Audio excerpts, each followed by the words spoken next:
Welcome to the CEFACT Global Trust Registry project on a very warm 9th of January in Australia. I don't know what temperature, it's probably very cold in the other parts of the world that I'm talking to right now. What we'll do today is the same as we did in 2025. 2026, the work it still follows the same guidelines. So open development process from the CEFACT body, which includes things like royalty-free production of work, and an open source approach to pretty well what we do. What we talked about 17 hours ago in the meeting with a sort of European zone friendly time zone was a sort of retrospective of the work we've done. We had a discussion with Alina about the work she wants to do on what's called section 4, or the number 4 document of the set, and I'll explain what that is shortly. And then we sort of did a sort of I guess a reset for what we need to do over the next few weeks and months. I'll go straight to the sort of a couple of things we were reflecting on last year. So if you were with us at the end of last year, we had 2 European zone presentations. So these were the ones sort of 17 hours before this call.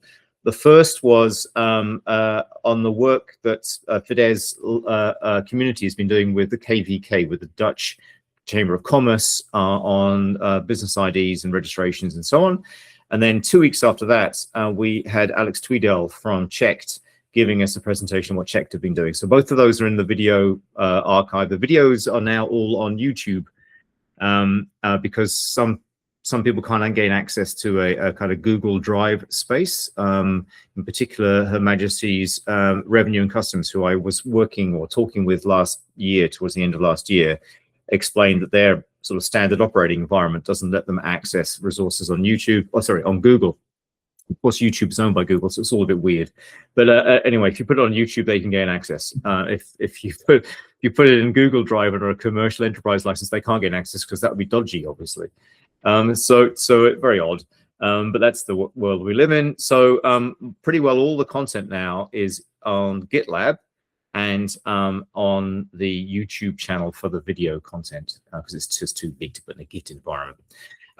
The things we highlighted yesterday that were of interest to the group were even a few weeks before Christmas, Alina was highlighting these sort of interests around about work with the European Union that Spain is also leading. The We Build consortium is one of the large-scale pilots for the European wallet. They're particularly focused on the European business wallet. And that's coming to a sort of a head. Obviously, it's 2026 is the year in which most of these acts are meant to be enacted by the governments of the European Union. So we'll get back to that in a bit. And then later in the meeting that is the same as the one we're sitting in now. In fact, you were here, Anne, and others were here probably as well. I'm not sure if you were on it as well, Mark. But we were talking about the whole kind of interplay between the digital identity anchor and the European IDs, and that's come up again in conversations. So we'll probably reflect back on that. Before I let everybody else speak, this is the article I was sharing with people that I saw online. So this is a story that you all have access to. So if I copy this link, it's from the Australian state broadcaster, the news source, the Australian Broadcasting Corporation, ABC, and they have an investigative journalist team, and they came up with this particular story. It's around a problem where there's a group of 3 islands off the coast of Madagascar that achieved independence from France in 1975. They're registered as a country of the member states of the United Nations. It's Comoro Union, I think is the name of the country. Of that 3 islands, one of them is called Anjouan or whatever, however you pronounce it. And unfortunately, there's an enterprise that's been a nefarious enterprise that's claiming to be the registrar for this island, claiming to register companies and license them in fake licenses to do various things like online gambling and stuff. So there's a whole bunch of not goodness about this. And the legitimate authorities, the Comoro Union, are trying to quash, obviously, the illegitimate registrars that are claiming that they are the registrars and so on. So it's a classic tale that we've probably all seen before, maybe, but it's current. It was only published at the end of last year on New Year's Eve. And it's just a good outline of the kind of reasons that this project exists. So I don't know if I click it, does it open up? Yeah, there you go. So that's available to you should you want to read it. Talks about those 3 islands, Comoros Islands, and so on. So what we mused on yesterday was that the dilemma that other participants in the supply chain face is that whilst this potential supplier, say, is claiming to be registered as a company in a legitimate United Nations member state, so the Comoro Islands, you need to be sure that that actually is the registrar of that nation state. And it's possible, obviously, to claim that you are the registrar when you're not. So you need some way of finding out who are the legitimate registrars for things. That's the exact purpose of this GRID project. So we kind of talked about that for a bit yesterday. And then we went into a fairly deep dive on the work we have ahead of us. So I'll do a better job than yesterday now. This is still a problem. Okay, I don't know if Mark's comment is about the Anwan story or whether it's about Google Drive and YouTube. But the thing I want to get to is we were setting this project schedule up expecting a July plenary for the UN CEFACT body. In fact, the plenary is in May. And I only became aware of that towards the end of last year. And that's rather worrying, because if we were to write a recommendation for the plenary that needs to be approved by the countries members of the UN CEFACT, in general practice, that's 100 days of notice you need to give before, with no changes to the document, 100 days before you've released this document for review. If you do 100 days back from May 21st, you end up with something in February, I think. So that's worried a number of us, including Alina and myself, about how we get there in time. But the other, I guess, pressure reduction is we don't have to produce a formal recommendation. What we're producing, in Steve Capel's view, is a set of a kind of white paper standards, other sort of elements that aren't requiring countries to endorse, if you like, the approach. So I've long felt this project is like a bootstrap operation. We're making the argument for the existence of a thing called GRID. And if that argument is strong enough, then at the plenary, they should go, yes, the thing called GRID should exist. And now we need to start the process that we need to go through to create the GRID. So it's that kind of two phases anyway that I always thought were likely to happen. So in some ways, it hasn't changed my thinking about what we need to produce. It's perhaps changed the formal description of the type of thing we're producing, but it still has the same outcome. And that means that what I'm trying to do, and this is what Sankishan and I were talking about just as you both came online, is do a kind of a hard sprint to the end of February to actually get all the documents in a position where we actually feel reasonably comfortable that they are mature enough for review and sharing, irrespective of whether they're called a recommendation or not. And that's sort of where we're at. So there's quite a lot of work to do. What we also talked about yesterday was a kind of the legacy of last year. So if those of you who were with us working on the beginning, we were working in an environment like I'm showing to you now, a Google Drive environment with Google Docs. And the reasons for that were many of us are familiar with using a Google Doc environment as a collaborative space for work on things like trust over IP, Decentralized Identity Foundation, and other sort of similar bodies.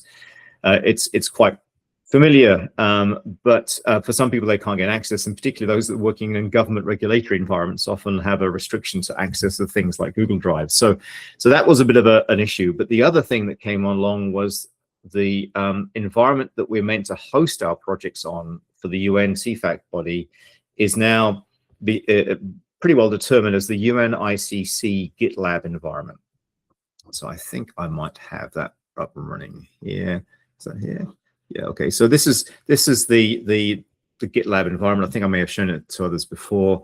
I'm sort of logged in as myself on this instance. And if I go to UN CEFACT, so these are groups, if you like, so the United Nations, UNECE, UN CEFACT. These are the projects that the UN CEFACT have at the moment hosted in this environment of the UNICC. So it's a GitLab environment, a specific instance of it hosted by UNICC. So it's not gitlab.com.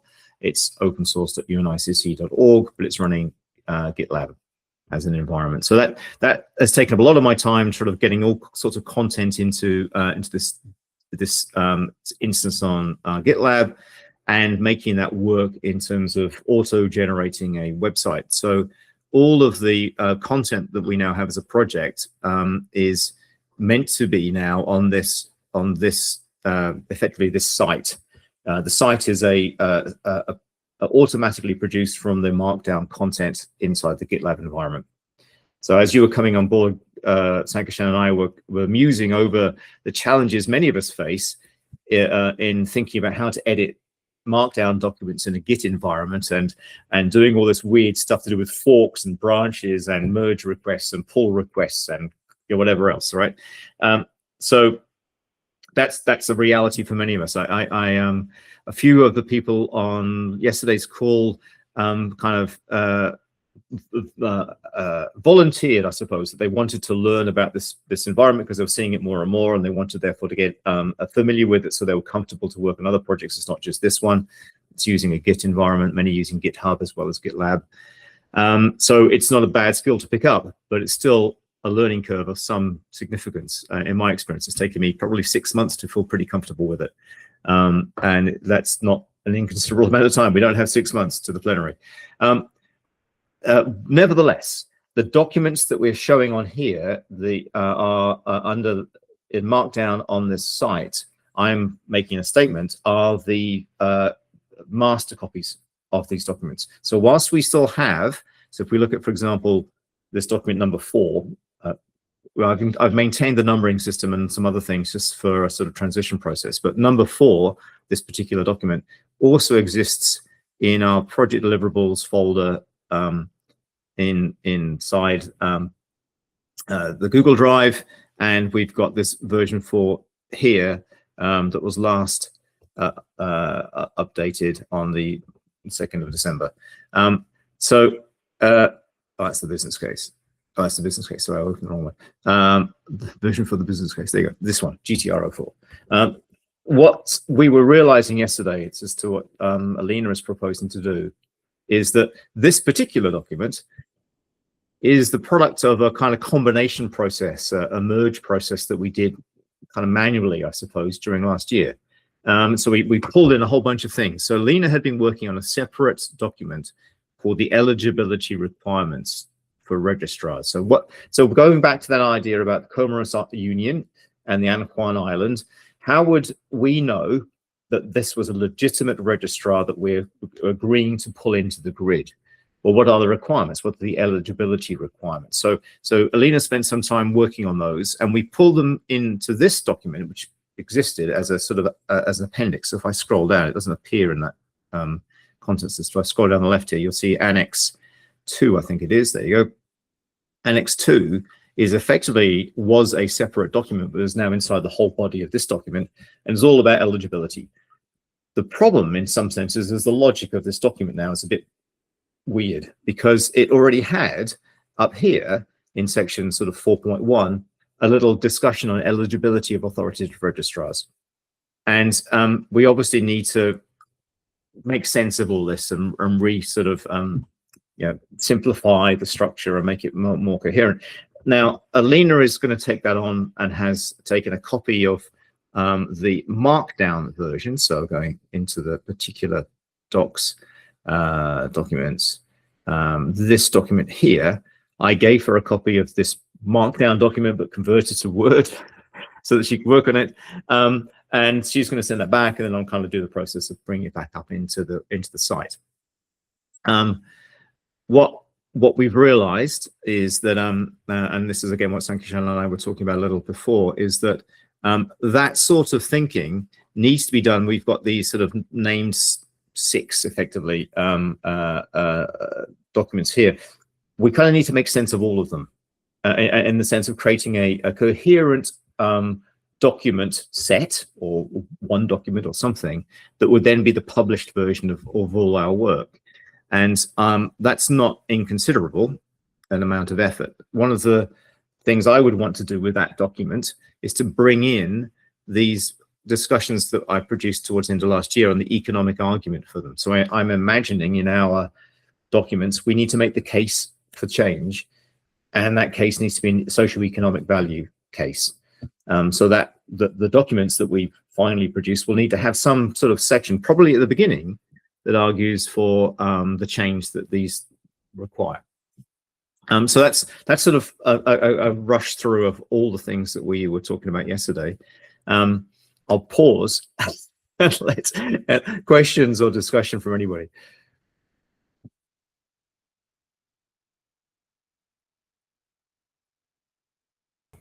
Okay, so I agree that if we are going for one document, it makes sense to rearrange this, but I think we have a lot of content, so I don't think we should be worried about content. We just need to sort of title, label them, put them together, not repeating when we don't need it to. Um, so I think that if we do that, aiming for February, March, sort of a wider commenting is completely doable. Um, that when you get to the point of talking about Alina's and the EU ID wallet, I would have probably a little more comments on that. But yeah, for now, it's That's a great segue. That's a great segue. I will go to that, Anne, in a second, because I've got something to show you, both of you. Mark, what are your thoughts? Well, I kind of feel the nuance that you're talking about, and so I sort of sense a timing piece when you were initially saying that there's 100 days. February comes really quickly. Steve says we don't have to worry about it. We just need the bits, and you know, I kind of feel that, you know, there's a stepping stone, a way to tee this up in which because you're going to be in this position again in 6 months. And so what's and I've just gone through this horribly by, two steps, like a bit, trying to get to a result, but realizing that there's an etiquette, especially when there's so many countries involved, right? So Yeah. I kind of feel like you're unsaid something there. And I kind of wonder, I kind of had this type of perspective, and I'm just curious with the DIA and, these couple of little touch points, if there isn't a really low-hanging, obvious, easy thing to do here with setting up the discussion, if you know what I mean. And then, but instead of going technical, there's a lot of content here. Yeah. So presenting all this content, I guess, is also not the easiest introduction, I think, to something Yes, as well. Yeah. Right. So Perfectly. So what I absolutely agree, Mark. So there's several things you said that resonate really strongly.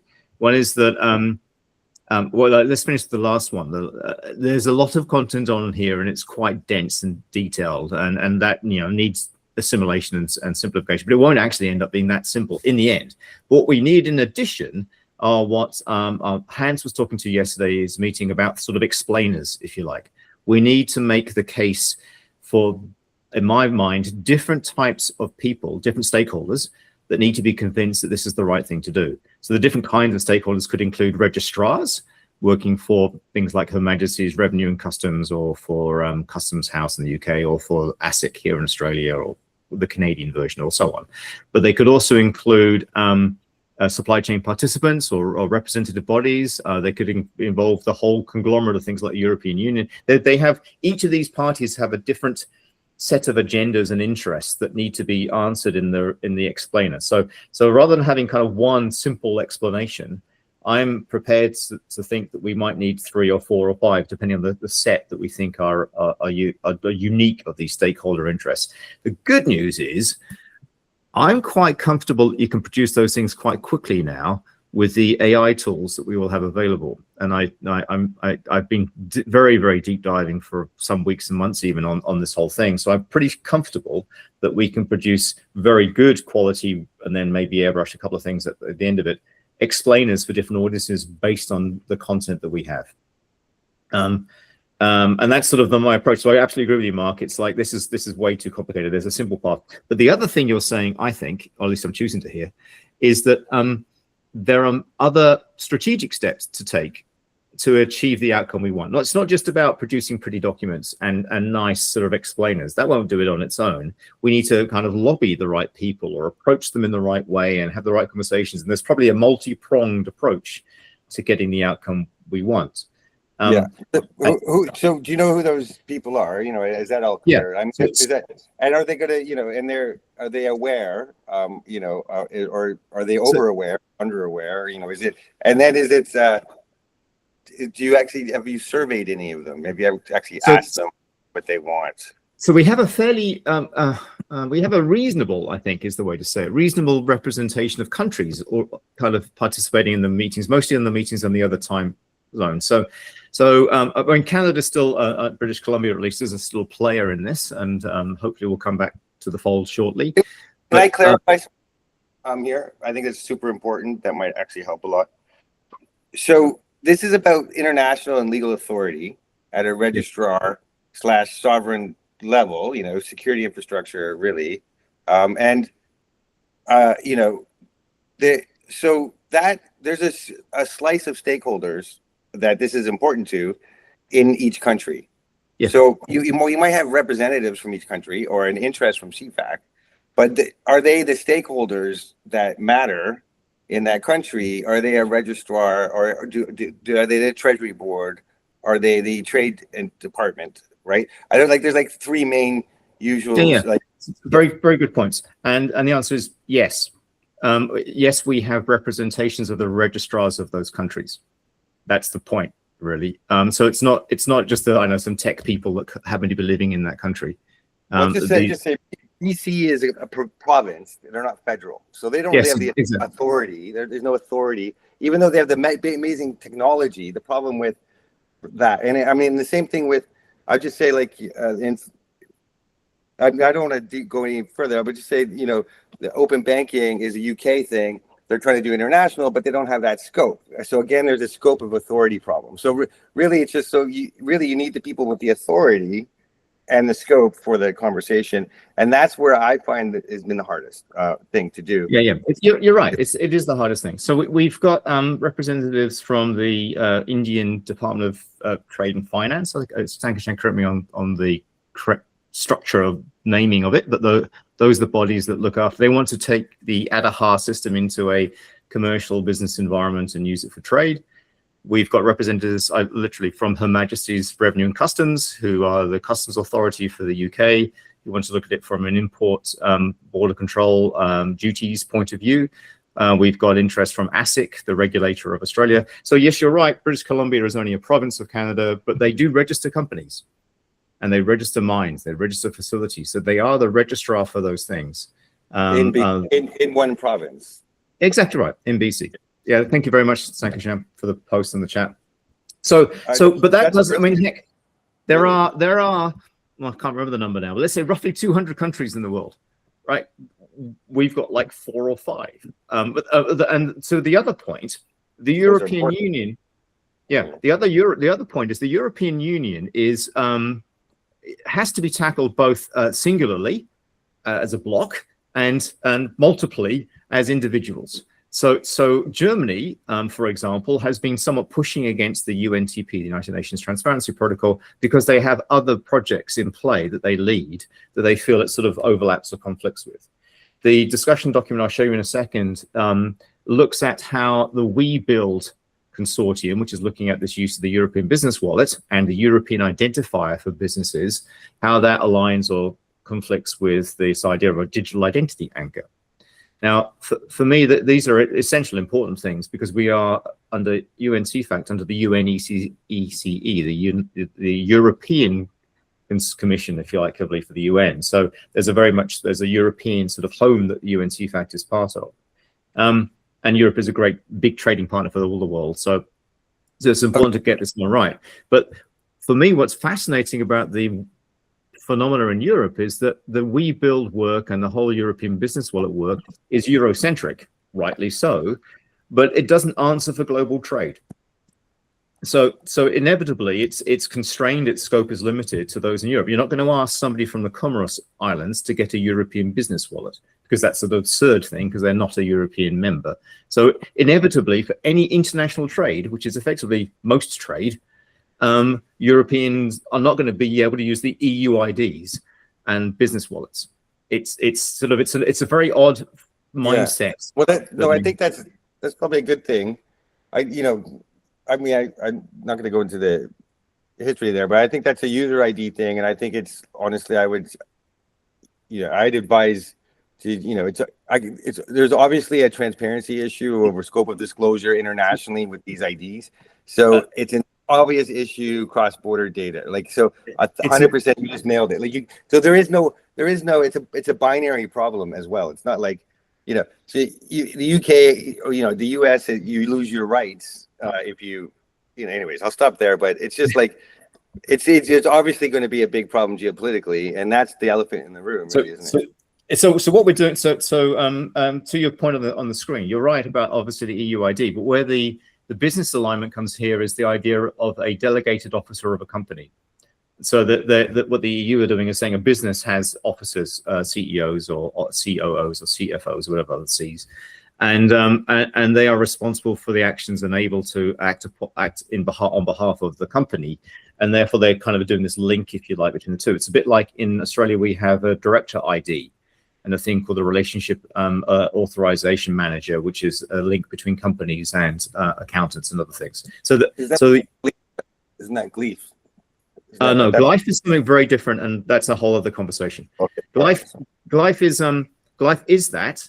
Let's try and do it. Gleif is that, but Gleif is, you know, it's fascinating. Gleif is set up by the G20, by the FSB, the Financial Stability Board, and was an answer to the 2008 global financial crisis, and it was an attempt to make sure that all trade parties had a legal entity identifier. But Gleif, the organization, has no legal authority to register any businesses. All that Gleif does is recognize somebody else's registration under somebody else's legal authority. So you can only have an LEI if you are legally registered in a sovereign nation under that nation's jurisdiction. And then an LOU, a legal operating unit, or local operating unit, sorry, recognizes that fact, and then you pay a fee and you get an LEI. So Gleif is not an issuer of legal identities. But you were saying delegation of a... So what Gleif has then built on top of the LEI is the VLI structure, a verifiable legal entity identifier. The VLI structure lets you, in fact, demands that you recognize the kind of the humans in the loop, the people that are responsible for the company. They are the people that need to be in the key initiating ceremony to create the first sort of instance of a key for a company, and then they can do the other sort of chaining events, create all the subsequent roles. So yes, VLI has a very rich structure for delegations of authority and so on. But its origin, it's fundamental. It's really important to remember. Its origin is not the ability to issue a legal identity to a party. They don't have that power or that gift. They only recognize what others have already recognized. They create a synthetic or a secondary credential. Okay. So it doesn't work for delegation that way. That's the question. So the question then becomes, segue the conversation. Let you finish, and then if we have time, I can. We'll go back. But it's a very rich. So it actually is very useful, because if I bring up the research, so inside this Google Drive, unfortunately this is a Google document, I've squirreled away a bunch of research material and results. So this is again all available to all of you, right? So you can look at any of these things. And I created this one on the basis of a conversation with Alina a few days ago. And again, I'm using a current generation Gen 3 Pro Gemini, which is, you know, reasonably well regarded as an AI system. And I did 2 prompts to this system. I gave it a fairly lengthy preamble here. This is the preamble I used to set the scene and ask the questions of the system. And it came up with a response about how effectively the WeBuild work, the DIAs, LEIs, Gleif, and so on might align or have points of conflict or overlap. And then effectively what we might do about those. So it talks about the, in the particular WeBuild and CEFACT GDR, and then talks about how this might work, has the LEI, DIs, and lipids, and then sort of strategic recommendations. So it actually does talk about using a VLI. Now, of course, it's AI, which means it's rich and fast and impressive, but doesn't mean it's right. Okay. Yeah. What I've noticed is that these things don't tend to hallucinate anymore, but they do tend to they find the data and they echo that data or amplify that data and so on. So whatever they find, they believe, in a sense, believe to be true. I'm anthropomorphizing, but so I wouldn't agree with this specific writing that they've produced as an AI thing. feeling it was a bit underdone, I then went into what's called deep research, which is where you ask the AI system to behave like a PhD student and actually spend a bit of time thinking about this and come up with a multi-page response with references to where you cite the information from. And running that, it comes up with a research plan, and then running that, it's come up with this document. This is about a 15-page document, I think. And it's quite interesting. So I'll paste the link to this so that it's easy to find. This is a kind of, again, it's not changed. I changed the format so they're easier to read, but I deliberately don't change the words that have been used by the AI engine, because that strays into this weird territory of, is it mine, is it theirs? So this is AI's. And it walks through the kind of differences between the GRID's idea, the EU's idea, digital identity anchor, and the lipid and other things, and so on. So it's an interesting walkthrough. It goes into much what you're thinking, talking about as well. It's not the end answer, right? At the moment, this is, for me, this is always just fuel for intellectual thought, or for thinking. It's not the answer. We don't accept it on face value. But it does talk about the UN CEFACT, We Build, and Glyph. Now, if, for example, I'll highlight this first row just out of interest for us all. So it talks about legal basis. So that is literally the heading of this row. So the legal basis for UN CEFACT, and this was said by Lena without prompting, is soft law. The UN CEFACT body has no authority to impose a law on others. It recommends, and if those countries choose to, they adopt. And they adopt. Okay. So can I just put on this? So I've spent an enormous amount of time on this particular topic. Yeah. On this spot, and I finally, after 14 years of work in research and standardizing and doing what you're doing here, I've put forward the profile to ISO for the result of this work, right? And it ended up with Convention 108 plus, so the Council of Europe, which is what I was, would ask if there's any representative or liaison with the Council of Europe with CEFACT. And with that, it's applicable to 55 countries. And using that, which we hope, to become into force maybe this year, if enough countries finish ratifying it. I think it's at 33, you need 36. Then it's internationally enforceable. So there's a set of what is required for transparency. And what's great about Convention 108 Plus is, reciprocal and proportionate is added, and it's a modernization of data protection law. So it's meant for internationally between countries for cross-border data flows. And it's, the GDPR implemented, if you will. So, GDPR is an implementer of it, but GDPR is very bureaucratic, and, it's sort of many countries trying to, solve a problem, which, it's a problem, is a challenge. So anyways, the point really is that it's very applicable in that it's international, applicably to 55 countries. And there's a subset, and in all of them, you're required to present your controller identification prior to collecting or identifying other people. Yeah, and this is a very old, etiquette for humans, and it goes back to the 1217 Forest Charter and very common law rules where whenever you have these barons and over history, transparency has been regulated, and a sign has been put at the entry to the forest and said this is private property, or and people can reclaim their rights. So this is a very old ancient story about transparency and governance and kings and barons and et cetera, et cetera. But the long story short is there is, this has evolved and, into standards. ISO 29100, which is open and free to access, is a multi-country standard that's established, it's interoperable, and it sort of is used as a great framework for how to identify these things. So they call them a PII controller. And it's basically American named, by the way, because at one point they had the strongest international privacy stance, believe it or not.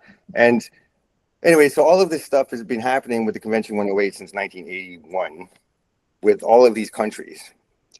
So de facto, internationally authoritative, there is this subset of controller identification information, that is required, and it is not soft law. So it is hard law. That's well, no, Mark, I know this is 14 years of your work, and I have so much respect for that. It contributed now to here. I'm just very useful at this particular time for I want to say a point that sounds like it's very provocative. That law has no bearing on Australia unless Australia accepts it.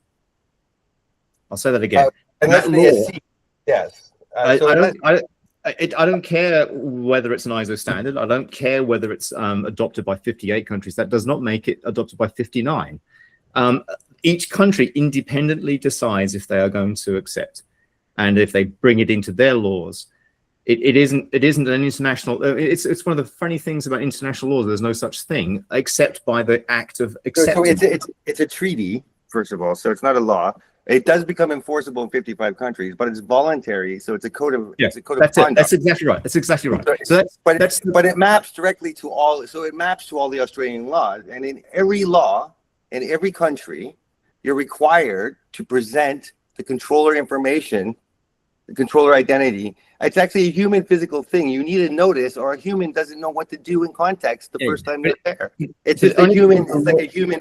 Like it's a core human etiquette that's been embalmed in law, and it's in all the countries. So it's in Australia. I think it'd be brilliant, right, Mark? I think it would be absolutely brilliant. But I think we're agreeing on the point that it will be. It's absolutely brilliant as a law. Let's imagine that it's written really well. It's perfectly done. It isn't, in a sense, real in Australia unless Australia formally, literally accepts it as a law into the Australian fabric of law. It's a law everywhere else that's accepted it, but it isn't in Australia. And that's the process by which this, as you said, this sort of adoption, if you like, process works. Therefore, it's sort of it's good to know it exists, but it's just it's a sort of another thing, right? One of the things for this project that I'm deathly keen to persist with is that the first instance of the grid has absolutely no PII. Zero. Yeah. None. So this is the only controller identification record, and it's only the point is transparency by default code of practice is what we work on. So that's what I'm promoting, and it's basically I'm saying that this is, it's required in law to be transparent upfront and open, and wherever principle that you use in all of the countries, you have the law. You need a notice in some form, like in the U.S. you have it in COPA and GLBA, but you have it. Anyways, I might have misdirected a bit, but it's really for safety, security, commercial privacy, fairness. You need to be transparent. So I think that's why we're all here, is because UNT. Yeah. Absolutely right. Absolutely right. I mean, I sounded like I was being sort of pushbacky or whatever. I view you as a very strong positive force, Mark. So I don't take it as a negative on you at all. I pulled up this diagram again just to illustrate something. The topics you're talking about, which are fundamental and really important, operate, if you can see my cursor rotating around, in these areas of these four sort of vertical sort of shapes, right? The interactions between registrars and the companies they register, the interactions between supply chain participants, that's where what you've just been talking about really gets to play. What we're doing is this thing at the bottom here that says, this is the registrar for the Comoros Union. And there is a need to start talking about this flow here, which has these things called digital identity anchors being used as well, and to provide recommendations back to UNTP. But our first action is this thing here, the grid. And right. the grid doesn't need to necessarily. In fact, I think if we are able to, we would do very well to not get tangled up with the sort of need to think about PII and stuff, which I fundamentally agree, by the way, with. So again, can I just to make the point clear, and I think this is unique from where we're coming from, which is really difficult because this is why no one, I have to sort of make it clear, is that we're saying that a controller identification record, is what is linked to a notice, and is what is used to make a receipt, and is what people use as credentials instead of PII. So the entire universe that I talk about is not using PII. Instead, you use a controller identification record to, as a pseudonym, and, it's like, it represents more like the physical security environment that you have. And it's, yeah, so that's what could be used or associated with PII, or you would choose to associate PII with that. So people have the choice to disclose their identity, or self-identify, in most cases. So all of the systems you're looking at now that you're talking about, like the EU ID, is really about focus on creating a user ID, which is sort of like a data protection relic, and using that on the internet to identify a person, or having a universal ID. So this is really the opposite, where you say we don't actually need any of those. You can actually just use a controller ID to identify an individual legally through the, like you would do in normal discourse. So that's basically that's the stance. I just thought I'd share that, so because it sounds like I think I come across the opposite. I'm like, I think I might. No. I genuinely understand what you're talking about, Mark. The thing is, I'll say it again. I'm not interested in user IDs. I'm not interested in PII. I'm not interested in individuals at the moment. There's a sort of granularity thing here. I'm interested in nation states. I'm interested in registrars of nation states, and I'm interested in their interest in companies. Now, yes, companies ultimately become this legal entity that has offices and so on. I don't want to go that far down the daisy chain. I want to stop at United Nations recognition of member states, and then those member states recognition of the registrar, and that's it. I don't. All the rest of this stuff here, everything here that unless this is doing a, it's not. It's everything here is a shop. Everything in that. Extra, I know, but you do talk about it, and you do talk about these other identity, the digital identity platforms. So I realize you're not meaning to. So I agree. Let's just keep it focused, because I'm totally 100% on registrars as well. But this conversation in itself is the very evidence of why we have the member states of the European Union, some of them going, well, hang on, well, how does this work with WeBuild? How does this work with? They haven't yet understood, or they've chosen not to understand, that this is in no way a conflict with the European Union's decision to create some system of identification of companies that works across all members of the European Union. That's fine, brilliant, they should do that. It doesn't affect the work we're trying to do here. It's sympathetic to, aligned with the work we're trying to do here. One way of thinking about the DIA, which is part of the UNTP project, is that it's a container for things that already exist. So it could be a container for the tokenization you're describing earlier, Mark. It could contain a token. It could contain whatever form of identifier or not identifier the issuer decides to build into the digital identity anchor. The only thing that's required from our project's point of view is that is issued by an authoritative registrar. That's our only issue. We don't really. That's 100%. So in this framework, there's 4 levels of assurance. So the second level is where you need it to be registered.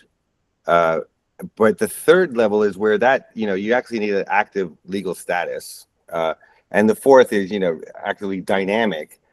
So what we found is that the infrastructure for dynamic transparency and data control is actually missing. Like, it's just not there at all. There isn't any, there's not even measurements of, right? It's just like it's quite outstanding. Oh yeah. So yeah.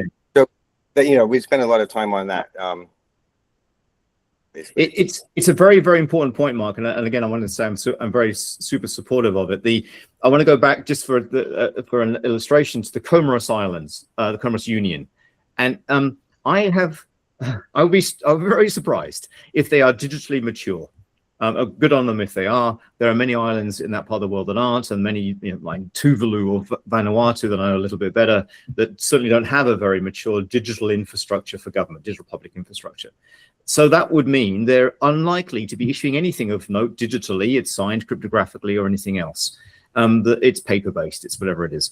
Nevertheless, we would like to know who the registrar is for Vanuatu. And we'd like to have that in the grid. So they may not be digitally mature enough yet to do what we want them to be able to do in the future, but we still want to have some recognition that there is a registrar in Vanuatu. This is their name, in the sense of the name of the organization. This is the legal infrastructure upon which they're built. And this is how you contact them, or this is what they issue, or whatever. There's a description like metadata about them. So we're in our first iteration of this lozenge thing at the bottom here, we're going to just be recognizing what exists. And in a way that is trustworthy, so that that I think is a really valuable thing to do for the world. The deeper issue here, the one that attracts me, that's beyond my ability, is that so after studying this for a very long time, really working with the UK Information Commissioner's Controller Registry, and other government controller registries, which are where companies have to register legally to operate. So they're registered at the company house, and then they have to register with the Data Protection Commissioner. So they invented this registry, which effectively should have been Google, like digital public infrastructure. But instead, Google, long story short, it's possibly applicable, like even though there was Brexit, it's applicable possibly to the Commonwealth, like the 56 countries. So there is a scope of authority from that one registry. The only other scope of authority possible that I think for this type of, is CEFACT, right? So there's only so how can you possibly have an international registry is being the puzzle of the deeper question here for a really very long time, right? And what are those rules that do that? So that's really the interesting, that's exactly what we're doing, Mark. That's exactly what this project is about. You're perfect. Yeah, there's a sort of logic path you've just followed, which I love, around the obvious body to look after data about all the member states of the United Nations is a United Nations body, because they're the only genuinely internationally focused, recognized body about the countries of the world. So a registry, like you're talking, the grid registry is the critical registry to it's needed, that infrastructure. So it doesn't matter what anybody can do to build international or digital, transparency and trust infrastructure, because you need that.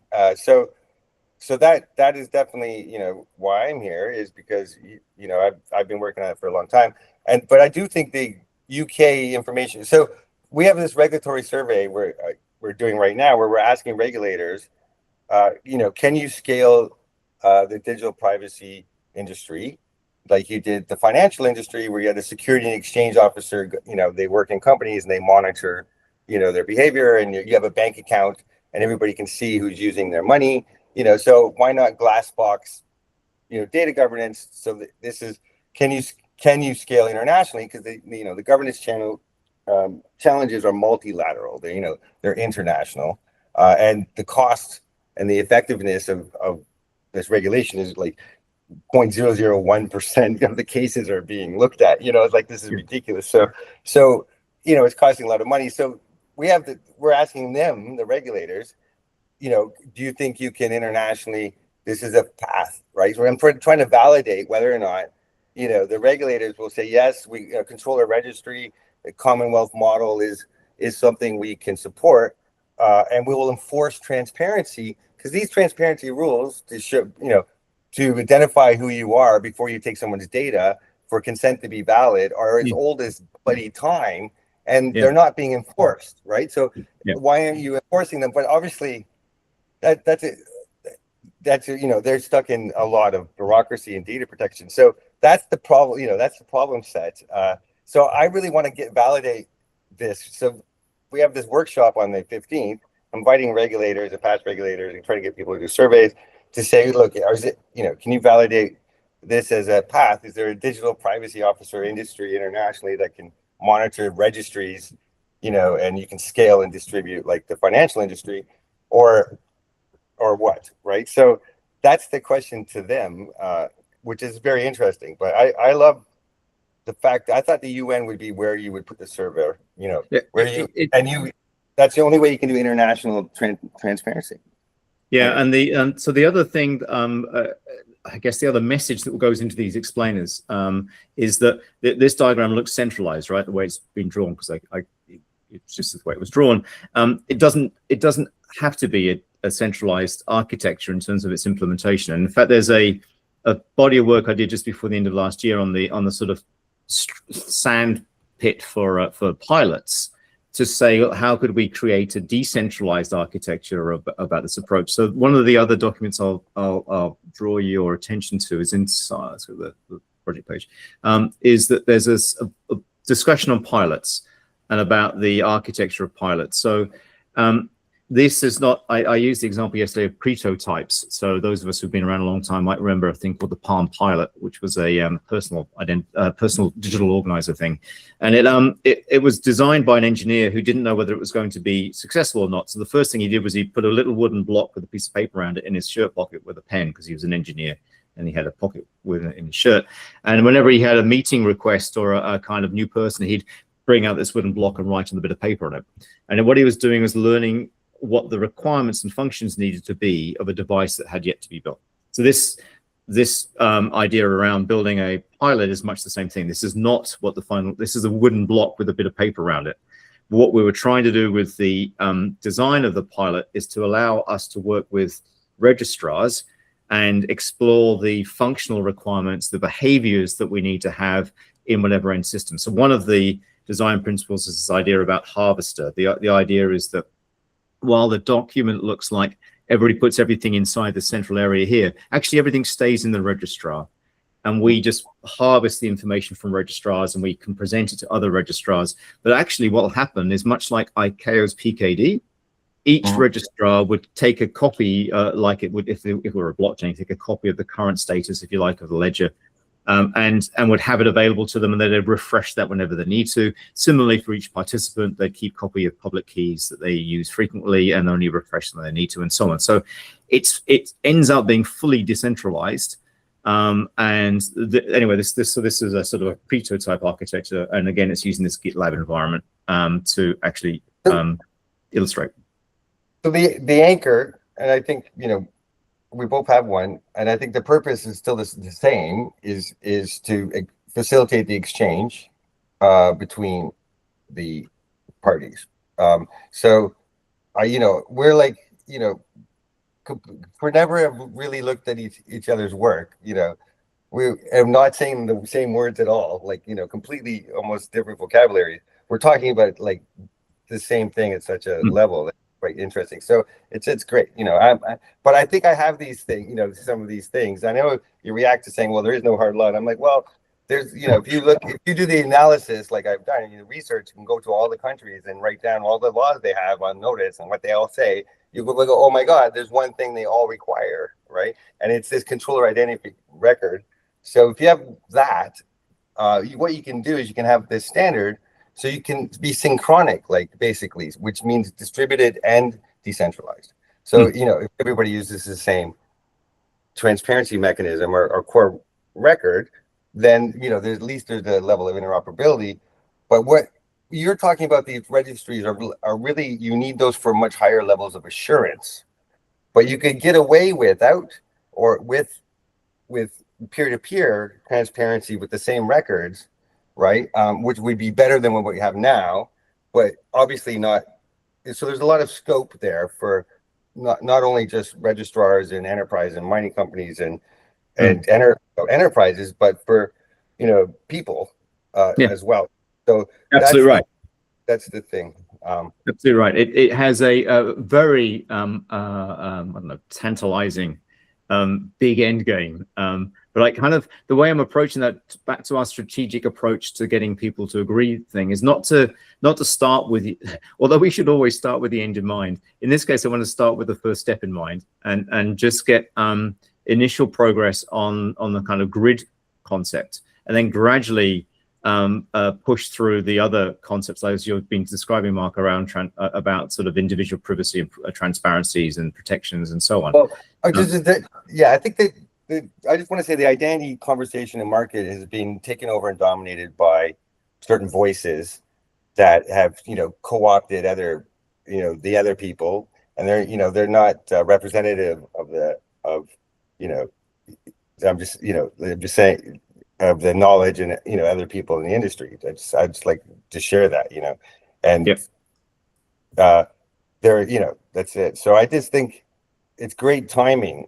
And get back to the strategy, how do you entice a lot of countries to want to get involved in pilots? I think that you're getting to something quite precious there. Yes.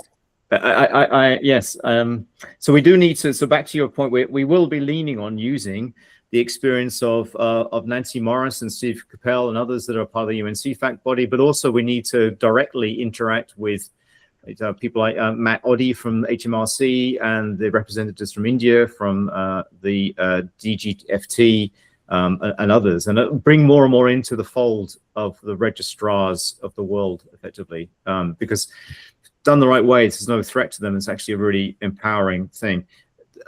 This was the last slide I had yesterday. It was a bit of a sort of summary. You've seen these things already. They're sort of draft economic arguments for the grid.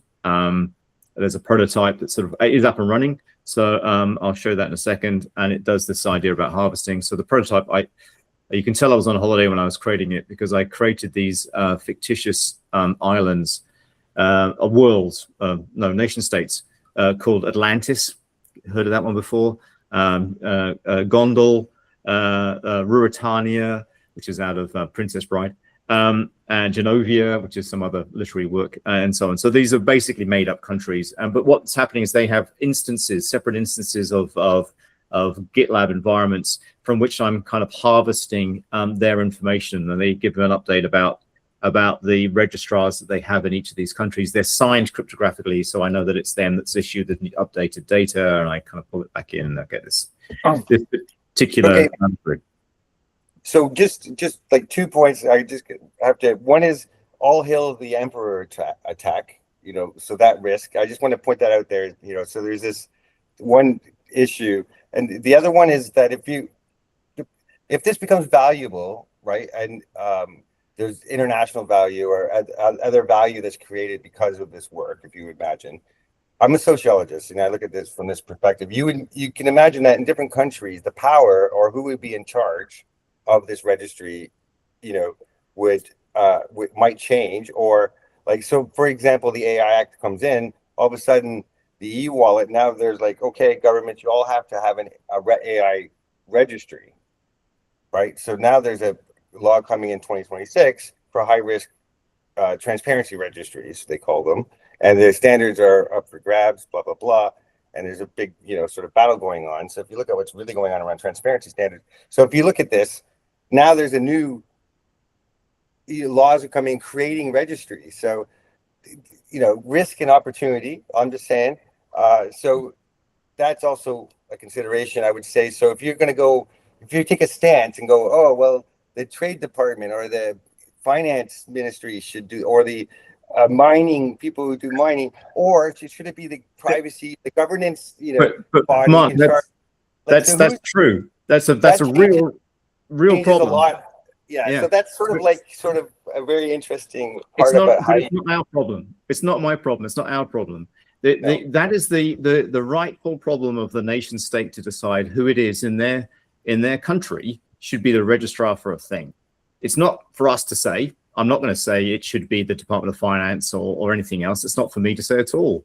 It's for them to tell us that the authoritative registrar for this thing is this body.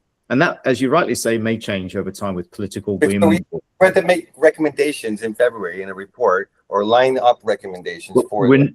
Well, we are certainly not going to recommend that it's particular departments in particular countries. That's not our recommendation. No.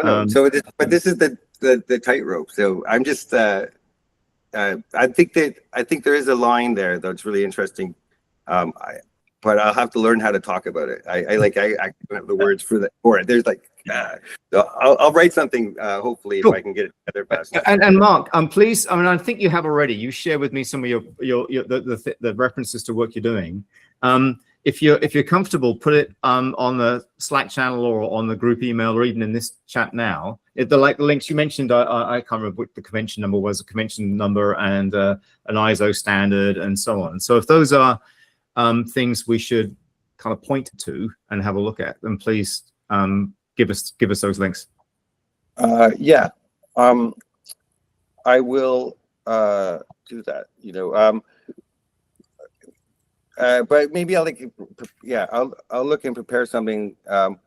I'm learning so much from this conversation. I kind of wanted, support and not like, I think I still have an edge I have to round off here somewhere before I allowed to talk to others.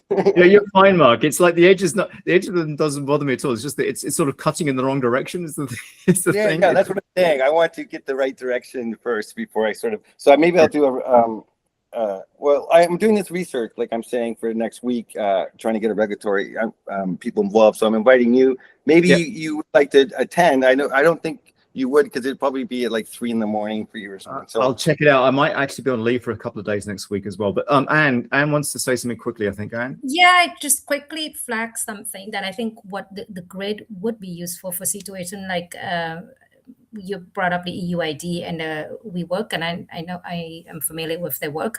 So what the DPP version of the European Union will have what is called a central registry, and this is setting up the context just in case that you haven't come across that. They'll have a registry, and in which they will have a part where even the non-European manufacturers would need to acquire a unique ID from them. Of course, no one has spelled out exactly how, where, when, and all that. And I would imagine something like Grid here allowed whoever the legally responsible party, whether or not the European importer or the European brand names, be responsible to indicate this is indeed an actual manufacturer, that's a legal and existing manufacturer that you could, and I can guarantee, and that you could issue their ID, or is it the registry itself that which is supposedly run by the European, would need to go and validate it by themselves whether or not this manufacturer, which is outside of Europe, it's an actual legal entity that I should give them a unique ID within the registry of Europe. So I think I would imagine something like Grid here has the function to provide where to look at, and maybe eventually we can say, well, this is a one business, but it got 4 different IDs in the 4 different registries across the world. So these might be where that sort of like a sitting on top that allow to point the way to go. I basically watched the open banking, and I actually participated, but to my horror, right? Because they all of a sudden, these like banking execs, like, CEOs left their banks, started this company, Consensus, built this registry, and started basically adding registry sources that start doing active state real-time monitoring of all of these financial registries. So there's a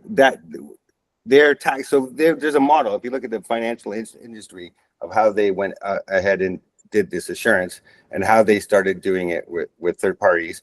But the thing is, it's a UK model, and they try to do internationally, and it doesn't work, doesn't scale the way they, where we need it to. We were talking about. But if you look at that, I'll share the link. Consensus, their architecture too, but they just kept adding more and more sources to be able to check and monitor real time to see the active legal, like for us, we want to know if the state legal state is active, and if anything changes, and as soon as something changes, so that would be registered at the company house database, for example, then that would flag that. And if an ownership changes, then all the consent is no longer valid. All the security is no longer valid. You need to be able to pull a notice without being identified to be able to warn people, if you will, or update your consent legally and reconsent. So that's why we've had such a problem. So what they have is you want to be able to monitor the active state, the legal state. So if you want to control information or do anything internationally dynamically, you need to have a real-time knowledge of the legal state to begin with. Like, that's to start with, right? So that's where this is really needed. and that's where there's a lot of opens up a lot of innovation when you start having this infrastructure as well. So I think that's a multiplier.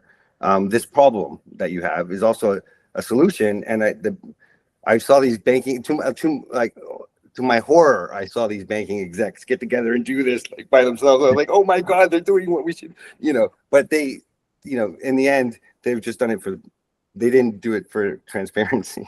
So no. I think companies like Consensus and others like Equifax will continue to exist, right? They'll continue to be people that add on top of what exists in terms of the formal legal regulatory infrastructure. A comment, we need to finish because it's nearly 10 past. A comment that we shared yesterday's conversation, I know that both of you will also agree with, is this idea that says, just because something is legally registered by an authoritative registrar doesn't mean you necessarily trust it. In other words, the participant in a supply chain, the consumer, may decide, I don't like goods from that country, or I don't like, or I'm worried about, or whatever it is that gives them concerns. They have every right to have concerns. It's up to them. We don't tell them to trust something. We just tell them it is what it is, and we make sure that it is what it is. And that reminds me of that point. So the All Hail the Emperor attack is very similar to what you just said, but it's basically saying, well, it doesn't matter if the registry, is authoritative. What happens if the country is no longer democratic and all your data is there? That's the eligibility requirement. Yeah, that's where the grid. Yeah, the emperor now has all of your data, and it doesn't matter if the authority is still legal, right? Depending on the context. For example, I could name one, but I wouldn't do that. So that's the All Hail the Emperor attack, right? So the architecture and infrastructure standards I'm working on solves that particular problem. So that's the international transparency, requirement is you need to. That's the Schrems, also the Schrems 2 and the Schrems 3 and this battle and the EU omnibus. It's all about this same thing, right? It's about transparency. And that's what this is so that's what the standard I put forward, sort of addresses, using the law and, the treaty, but the treaties map to all these laws everywhere, so basically anywhere where you have common anything, it's basically has some commonwealth, like charter, any group, so, everybody uses it anyway. So I'll stop there, because I can babble, but yeah, I like these meetings. I get happy. It's good. Good. I'm very pleased about that, Mark. And then thank you both for staying on until like 10 past the hour. So great stuff. The minutes will be produced automatically, and transcripts and stuff. But I think obviously the conversations will continue. So good stuff. We're really looking forward to the coming weeks and months getting something out with both of your help. And stay well. See you soon. Thanks. Thank you. Bye-bye. Thank you very much. Cheers, guys. Bye.